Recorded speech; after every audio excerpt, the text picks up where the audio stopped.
Selamat malam semua, update video kedua hari ini ya. Untuk malam kita update dulu pergerakannya, kita bahasin dari segi indeks dolar dulu.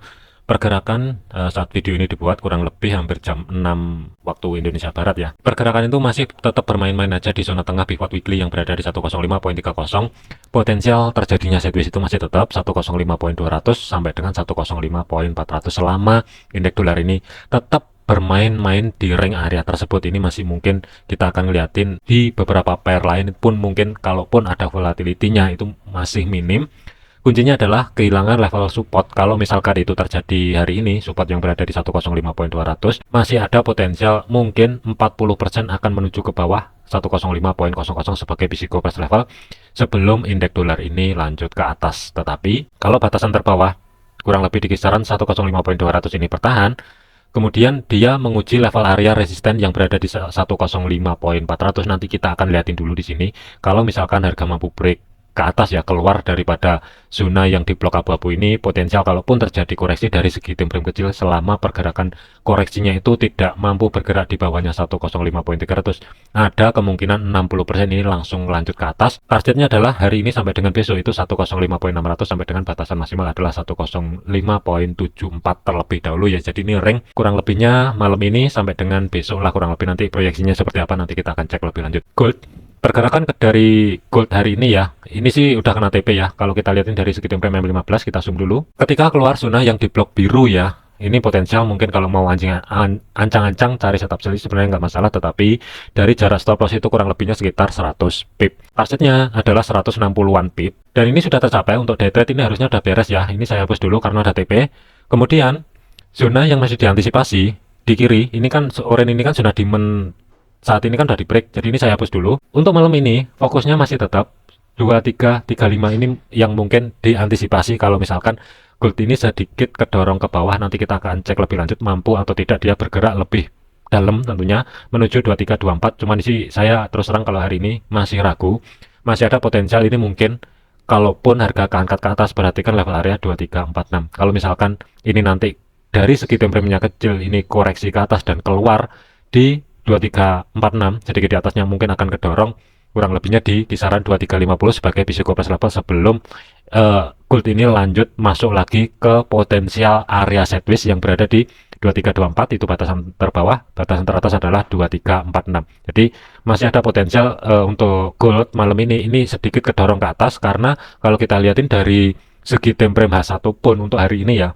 rata-rata ini candlenya merah semua, sama sekali masih belum ada hijaunya. Jadi tetap kita waspadai potensial terjadinya koreksi sedikit ke atas. Perkiraan kalau kita tarik ya 50%-nya dari batasan koreksi itu di kisaran antara 2348 sampai dengan 2352. Ini potensial terjadinya kalau misalkan dari segi time frame kecil itu gold keangkat ke atas sedikit sebelum turun menuju zona tengah sebagai pivot weekly yang berada di 2335. Kesimpulannya untuk gold ini untuk saat ini, karena hari ini sudah TP kurang lebih sekitar 160 sampai dengan 165 pip, saya lebih memilih netral dulu, standby dulu. Saya akan lihatin proyeksinya ketika menyentuh level area zona yang di blok orange ini nanti itu seperti apa, karena di sini kan juga ada rally base rally. Jadi saya akan cek dulu kalau misalkan gold ini bergerak ke bawah menuju zona orange di sini ya, karena ini dua skenario. Ketika gold ini masuk ke level area 2335 ini potensial mungkin akan sideways. Nah, area sideways-nya itu sebenarnya di kisaran 2324 dan 2346. Ini skenario yang pertama. Skenario yang kedua adalah kalau misalkan dari segi time frame-nya kecilnya itu nanti terjadi terjadi koreksi, kuncinya adalah kalaupun gold ini turun, batasan terbawah zona orange ini adalah 2329. Selama level area ini tidak dijebol ke bawah, kemudian ada konfirmasi pembalikan arah atau entah itu nanti bullish engulfing, hammer, doji, atau konfirmasi membalikan arah yang lain yang mesti kita pantau juga. Potensial terjadinya koreksi itu di antara 2349 sampai dengan 2352 sebelum gold ini lanjut ke bawah. Jadi kesimpulan akhir untuk gold ini saya lebih memilih netral dulu. Saya akan pantau untuk saat ini ketika nanti itu menyentuh level area zona yang di blok orange, akankah kita nanti akan mengambil setup buy atau wait and see dulu ketika menyentuh level area zona yang di blok orange. Tentunya nanti kita akan update lebih lanjut untuk video besok lah kurang lebih, kalau misalkan sudah ada potensial pergerakan yang sudah valid tentunya. Terus untuk teman-teman yang ada entry sell tadi ya, kalaupun targetnya itu masih berada di bawah, kurang lebih di 2320 atau targetnya ada di 2306. Saran saya adalah karena TP1 yang kurang lebih di video pagi tadi itu sudah kena, saran saya adalah majukan stop lossnya keluar sebagian posisi, itu lebih oke daripada stop loss dibiarin di atas, harga ketarik ke atas, koreksi sebelum lanjut ke bawah. Kalaupun itu mau koreksi, cuman kalau itu nanti pembalikan arah kan ya sayang ya, sudah profit kurang lebih 165 pip, harga muter balik ke atas, otomatis sia-sia untuk nyari entry untuk hari ini tadi ya. Jadi mungkin kalau untuk gold ini saran saya jangan lupa kalau masih mau tetap hold sell-nya, stop loss majukan di break even, keluar sebagian posisi, itu tentunya sih lebih oke. Cuman kalau untuk scalping ya, untuk scalping ini saya kurang merekomendasikan karena volatility di gold ini kan gede. Mending tungguin saja nanti ketika harga ini sedikit kedorong ke bawah. Selama batasan terbawah 2329 ini tidak dijebol ke bawah, tinggal cari konfirmasi pembalikan arah mungkin ketika harga bergerak balik di atasnya 2335 ini. Kalau mau scalping, cuman saya tidak merekomendasikan, tapi kalau ada teman-teman yang mau nyoba masuk ke market untuk ambil ancang-ancang cari sell ya keputusan di masing-masing, tapi targetnya adalah TP1 2346, TP2 nya 2350, jangan jauh-jauh terlebih dahulu di atasnya 2350 terlebih dahulu ya, karena ini rawan kedorong ke bawah tentunya. Jadi kalau misalkan digambar, pikirin baik-baik selama berani meresikokan kurang lebih sekitar 90 sampai dengan 95 pip dengan targetnya ini risk to rewardnya 1:1, 97 pip sebagai TP1, TP2 maksimal kurang lebih 136 pip. Ini tentunya sih kalau menurut saya meskipun ini oke, tapi saya nggak akan ngambil untuk setup buy ketika nanti ya harga ini bergerak ke bawah menuju zona yang di blok oranye ini, kecuali satu kondisi, kalau misalkan tidak jebol mungkin saya akan masuk, tetapi kalau dijebol saya nggak akan ancang-ancang cari setup buy, memanfaatkan level area koreksinya dari segi time frame kecil sebelum nanti di atas cari ancang-ancang setup sell lagi tentunya. Tapi saya lebih memilih satu skenario, kalau mau sell only, kalau mau buy only. Karena hari ini udah TP, jadi saya lebih mantau, biarin dulu harga kalaupun mau ke atas sekali lagi ya nggak masalah. Nanti kita akan tunggu lagi di zona yang di blok biru ini, karena di sini kan juga ada drop, base drop ya, level areanya itu di antara 2355 sampai dengan 2365 pembulatan. Jadi kalau misalkan koreksi ke atas, kalau mau re-entry untuk ancang-ancang cari setup sell sih tentunya sih nggak masalah, tapi jangan buru-buru masuk ke market terlebih dulu sebelum adanya konfirmasi yang valid, baru nanti kita pikirin untuk resikonya ya. Kurang lebih ini planning untuk nanti, bukan untuk sekarang ya. Kalau misalkan kejadian malam ini spike ke atas ya nggak masalah kalau mau diambil, tetapi kalau nggak spike ke atas, saran saya adalah jangan cari setup sell di kisaran 2346 sampai dengan 2350. Itu saran dari saya, keputusannya terserah, bebas. Kemudian untuk misalkan ya harga koreksi ke atas, kemudian targetnya sih di pas di zona tengah sebagai pivot weekly 210-an pip, ini mungkin oke. Selanjutnya untuk GBP USD, pergerakan untuk GBP USD masih bermain-main aja di level zona tengah, dan ini juga belum mampu break. Skenario-nya itu masih tetap sama yang di video yang sebelumnya ya, video yang tadi pagi. Kalau misalkan break atas, kalau mau dijadikan day trade ya tentunya sih target nggak bisa jauh-jauh, mungkin 30 pip. Kalaupun harga ini muter lagi bergerak ke bawah, saran saya adalah kalau mau cari setup sell, mending tungguin keluar dari zona yang di blok abu-abu. Jadi skenario untuk GBP USD ini masih belum ada entry apapun ya, karena ini masih berpotensi sideways di kisaran level area 1.2538 sampai dengan 1.2500 sebagai psikopress level. Tetapi kalau untuk jangka panjangnya ya, saya terus terang GBP USD untuk minggu ini saya masih curiga di level area 1.2396. Akankah ini nanti menuju ke sana atau enggak? Kemungkinan ya itu nanti besok malam atau di hari Rabu ketika rilis data CPI itu mungkin akan kelihatan ya. Jadi nanti sebelum rilis CPI kalau ada waktu nanti coba nanti diulas dulu. Selanjutnya adalah untuk Euro USD. Pergerakan untuk Euro USD break up. Harga saat ini bergerak di atasnya 1.0779. Kalaupun harga keangkat ke atas, ini ranknya terbatas karena history high di minggu lalu itu kan berada di 1.0790 ya. Jadi ini ranknya sih masih terbatas.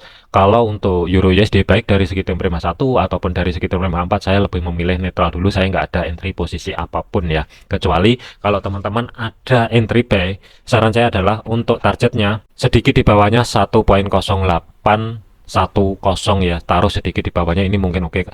Pastikan sebelum rilis data penting di hari Rabu besok ini ya, pastikan nanti kalau misalkan masih tetap bermain-main di tengah-tengah dan belum mampu bergerak ke level area tersebut, saran saya adalah antara keluar atau majukan stop loss di atasnya break even. Itu kalau misalkan Euro USD ini keangkat ke atas. Tapi ya kalau kedorong ke bawah, mungkin saya nggak akan cari setup sell selama level area zona tengah atau sebagai pivot weekly ini masih belum di retest sama sekali. Mungkin saya nggak akan ada setup sell ya, kecuali nanti kalau misalkan harga ini sudah turun bergerak, bermain-main di sini, baru mungkin saya akan pikirkan sambil ngeliatin pola yang terbentuk itu seperti apa. Akankah ini pola penerusan untuk penurunan atau pembalikan arah?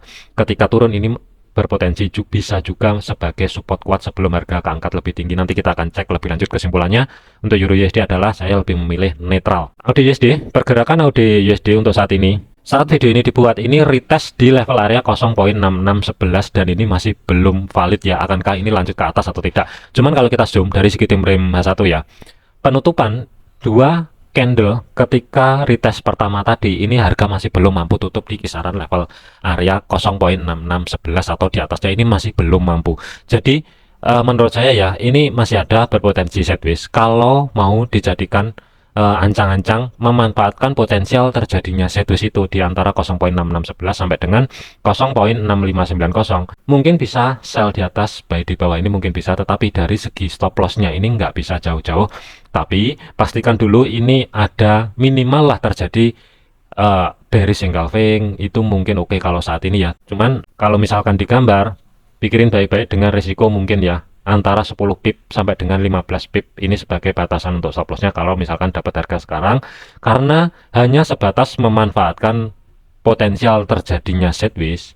Jadi kalau misalkan ini nanti salah dan kena stop loss, itu mesti dipikirin baik-baik ya, kita harus terima. Kemudian targetnya itu mungkin di sedikit di atasnya 0.6590, ini mungkin oke ya. 15 pip untuk stop loss, 20 pip sebagai target tentunya sih lebih oke. Tetapi ini mungkin jangka pendek ya, pastikan sampai dengan besok di sesi Asia. Kalau misalkan ini nanti belum selesai, saran saya adalah dua pilihan, cut atau pikirin terlebih dahulu sebelum masuk ke market. Kalau untuk saya pribadi, mungkin ini saya akan pantau sampai dengan nanti jam 8 malam ya. Kalau misalkan sampai dengan antara jam 8 malam atau setengah 9 malam, pergerakan untuk AUD USD ini masih tetap tidak mampu bergerak di atasnya 0.6611, mungkin saya akan memanfaatkan untuk day trade-nya, memanfaatkan potensial terjadinya sideways, ancang-ancang cari setup sell di atas, tapi targetnya sedikit di atasnya 0.6590.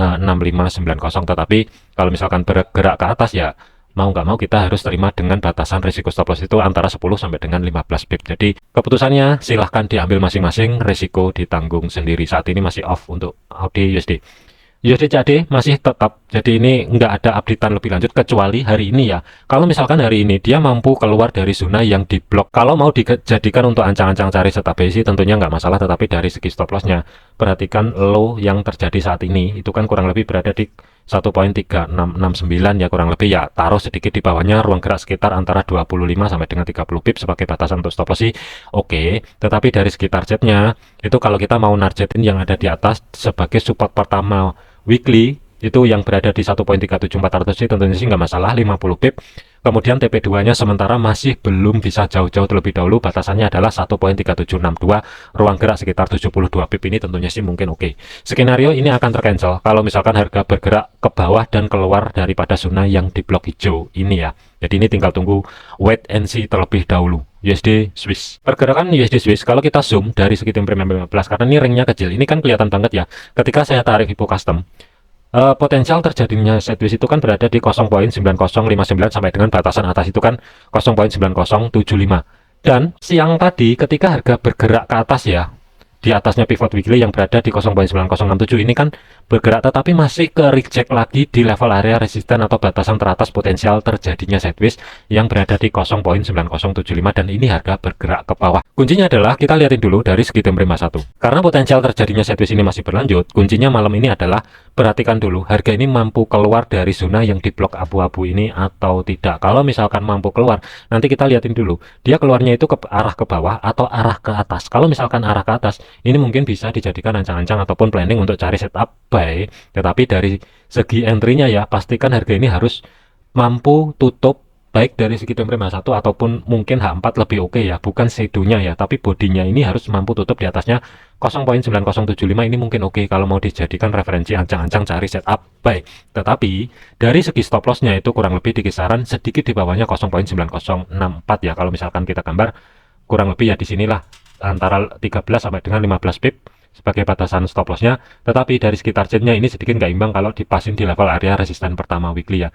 Kalau 1:1 itu ruang gerak sekitar 15 pip itu berada di 0.9092, ini mungkin oke lah, risk rewardnya kecil, cuman sih kalau ngeliatin kayak gini ya, mungkin saya nggak akan ngambil dulu karena ringnya kecil. Jadi saya lebih prefer mending tungguin dulu. Ini nanti pola yang terbentuk seperti apa sambil kita tunggu harga ini mampu keluar dari zona yang di blok abu-abu ini atau tidaknya. Tetapi kalau dia turun, keluarnya itu ke arah bawah, potensial mungkin akan menguji support pertama weekly yang berada di 0.9046. Jadi kesimpulannya untuk USD Swiss ini masih tetap netral terlebih dahulu ya, masih belum ada entry posisi apapun. Terakhir adalah USD Yen. Pergerakan untuk USD CPY satu hari ini ya, ini kelihatan banget harga ini nggak kemana-mana, masih tetap sideways. Jadi intinya sih nggak banyak yang diupdate untuk USD JPY ya. Saya lebih prefer itu nungguin kalau misalkan harga terkoreksi ke bawah. Ini tentunya sih lebih oke kalau mau dijadikan ancang-ancang cari setup buy. Tetapi kalau misalkan harga nggak mau turun ke bawah terlebih dahulu ya, saya lebih prefer nungguin ataupun menjelang data CPI akan rilis nanti baru saya pikirkan. Dan satu lagi, sudah membentuk pola yang valid atau belum, nanti kan ini kelihatan banget, tentunya besok malam kita akan update lebih lanjut ya. Jadi kesimpulannya untuk USD Yen, karena ini masih bergerak di ring area sideways, kalau dari segi time frame M15 mungkin kelihatan ya, zona ring area sideways-nya itu adalah zona yang di blok biru ini. Jadi tetap waspada, tetap hati-hati, kalaupun harga kedorong ke atas pun juga nggak jauh, kalau kedorong ke bawah pun ringnya juga terbatas di 155.400, mungkin di kisaran level area tersebut ya. Jadi sekali lagi, untuk teman-teman yang masih ada hold posisi di gold ya, hati-hati, saran saya adalah mending stop loss dimajukan dan target maksimal untuk hari ini ya 2335 atau 2336 itu sebagai target maksimal untuk hari ini, karena di sini juga bertepatan level area zona tengah sebagai pivot weekly-nya yang sama sekali masih belum di retest, takutnya harga kedorong ke bawah kemudian dia ada koreksi ke atas sebelum dia turun lebih dalam di kisaran 2306. Cuma nanti mungkin besok pagi lah kita update lagi untuk videonya. Oke, mungkin gambaran saya untuk malam ini ya dari beberapa pair, termasuk juga untuk gold, yang kelihatan jelas pergerakannya mungkin untuk hari ini adalah gold ya, yang lain sih masih netral semua rata-rata. Saran saya adalah jangan overload, jangan overtrade, tetap disiplin, konsisten, gunakan lot sesuai dengan equity yang ada ya. Intinya jangan over untuk menekan resiko. Jadi kuncinya trading itu adalah bukan besar-besaran profit, tetapi pintar-pintaran memahami tentang konsep money management ya. Jadi agar kita itu bisa trade lebih sehat lagi, lebih jangka panjang, dan profitnya pun bisa dirasakan pelan tapi pasti. Oke, sekian, terima kasih, sampai jumpa di video selanjutnya.